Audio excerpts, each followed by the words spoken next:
Hi, my name is Ruby Alder, And I'm Arella Coleman.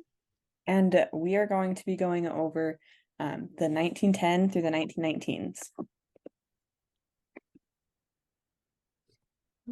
For the introduction, women's fashion started to change during the 1910s. Clothing became less restrictive, more functional, and shorter. Some important events that happened through this time period were in 1910, Women's Wear Daily, which is like a news publication.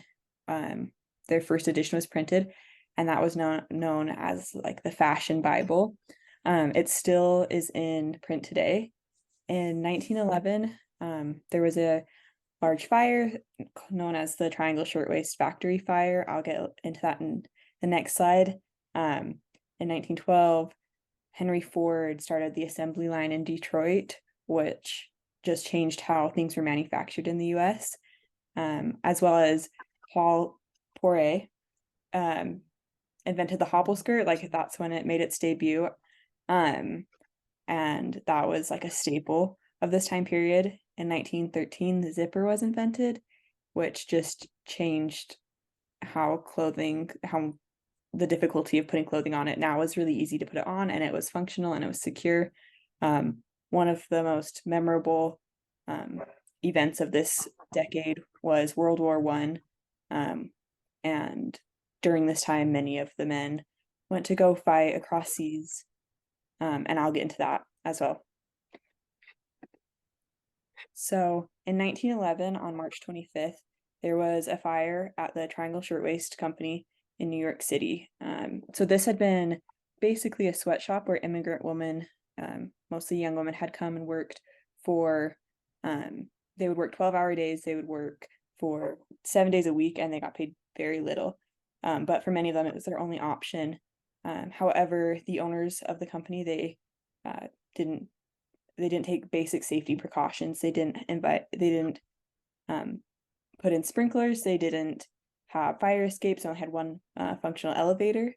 And so, because of this, when a small fire that should have been no big deal started, it turned into this deadly fire that killed 156 women, which outraged so many people and led to legislation change of safer working environments, as well as the public started to look at working conditions across the United States. And so then 1914 through 1918 was World War One. This had a big impact on fashion.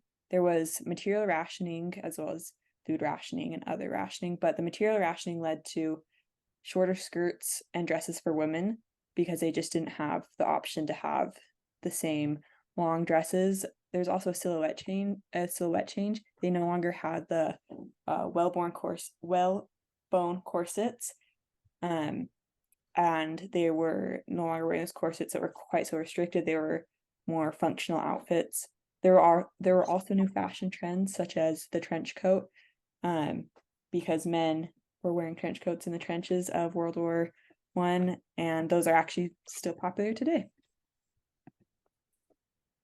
And so some of the designers that helped influence a lot of the changes during this decade were Coco Chanel, Jean Lavin, and Jean Patel. Designer Coco Chanel, she was known for her practical pants, comfortable dresses, and the little black dress. She really helped make clothing more comfortable and functional for the decade. And some of her designs, as on the slide, um, she helped not only with the little black dress, but she later branched out into making purses, bags, and hats. And her fashion impact spanned 5 decades. And designer Jean Lanvin, she was mainly known for her romantic clothing, which was delicate and graceful. And I believe, I forgot what time it was, but she was an apprentice milliner and helped with hats. Some of her clothing, like here, she actually started her dress business with first starting making dresses for her daughter. After she started making dresses for her daughter, people started coming to her and asking for more and more, and that kind of kicked off her dress business. And designer Jean Patou, he was very streamlined, practical, and he really helped influence the sports clothing of the time. He helped invent a lot of the sportswear also for women because tennis was one of the biggest sports of that time. And some of these, a lot of them were very elegant. And as you can see here, it really helped with the next time period of making shorter ones instead of just making long skirts. But yeah. And we just wanted to thank you so much for listening to our presentation. I hope you enjoyed and learned lots. Hi, thank you for coming to my presentation on the 1910s. My name is Daryl Harris. The 1910s was a change from the Victorian era over towards the more modern era.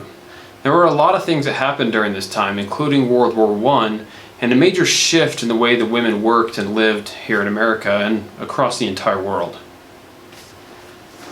First, let's talk about women's clothing. At the beginning of the 1910s, women's clothing was still very formal. Very straight lines, sleeves down to the collars, of course skirts that went down to the ground, and hemlines that were very high. At the end of the 1910s, skirts had risen quite substantially, sleeves had shortened up, and the collar lines had come down to be more relaxed, definitely more modern. One of the major designers of this time was Coco Chanel. We all know her still today. Coco Chanel was famous because she invented the pants for women. She also invented more user-friendly clothing other than that. Clothing that was more flexible and easier to use due to the invention of rayon and silks at the time. One other thing that she did was she introduced what we know today as the little black dress. It became large and very popular at the time when she introduced it, and it still definitely is today. Another notable artist at the time was Jean Patou. He was a French designer, and he was known for his sporty, streamlined designs, which were influenced by the rising popularity of sports and activities for women. He introduced the first tennis skirts, which were much shorter and more athletic than any of the more practical and traditional skirts of the time. Another French designer was Jeanne Larvin, who was known for her elegant and romantic dresses. These dresses featured delicate embroidery, lace, and they came in more colors than were usual, pastel colors. Larvin's clothing was very popular amongst the wealthy women who wanted to exude femininity and grace. Still very popular to this day. Now let's talk about some of the accessories. Hats were also an important part of a woman's wardrobe and what she wore. Hats were often adorned with feathers, flowers, and bows. Shoes were also changing during this decade quite a lot. Women's clothing became more practical and comfortable with increasing amounts of support. A major reason for this was during World War I, jobs moved from being only or primarily done by men and shifted towards being done by women as well as they stepped up to help.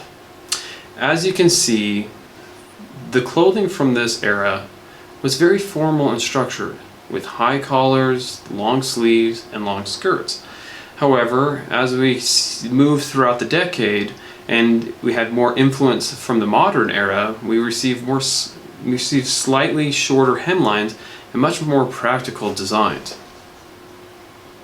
In terms of influences, the introduction of new materials such as silk and rayon and synthetic fibers were used by all designers across the board, which allowed them to have more flexible clothing that was easier to wear. The outbreak of World War I, as I mentioned, also had such a significant impact on what type of clothing women were buying at the time. And if you wanted to be a designer, you needed to make sure that you catered to those growing needs. In conclusion, the clothing styles of the 1910s were a mixture, and often is looked at being quite confusing as a transition piece between the Victorian and the modern era. These designers had a major impact on fashion during this decade and were able to grow a solid foundation as they moved forward throughout the years, as many of them are still known today. World War I also played a role in shaping fashion during this time period, and I don't think that can ever be overlooked, even though it's been mentioned a few times. Thank you so much for listening to my presentation on clothing styles in the 1910s as they transitioned from more Victorian to modern and some of the influences that impacted those. Thank you.